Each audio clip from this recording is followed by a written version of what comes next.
Jabavuddeko akakiiko k'ebyokulonda kaavaayo ne kayimiriza enkuŋŋaana mu Kampala ne disitulikiti endala 11 nga kw'otadde n'ebibuga okwetooloola eggwanga olw'ensonga nti bannabyabufuzi balemeddwa okugoberera amateeka ga COVID ekirinyisizza omuwendo gw'abalwadde ba COVID mu ggwanga. Ssaabalabizi w'ekkanisa ya Uganda Stephen Kazimba Mugalu mu bubaka bwe obw'omwaka omujja eri bannayuganda asabye akakiiko k'ebyokulonda okusisinkana bannabyabufuzi bonna abeesimbyewo okusala entoto ku butebe bayinza okunoonya akalulu mu bitundu ebisinga okuvaamu abalwadde ba COVID-19. And we call on the Electoral Commission to organize such a meeting by the end of this week.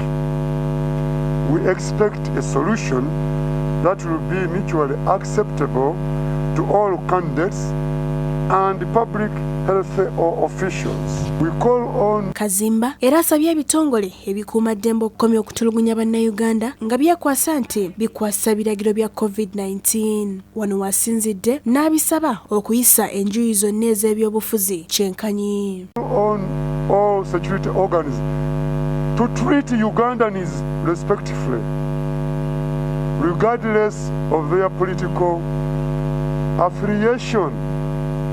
They are made in the image of God and do not deserve to be treated.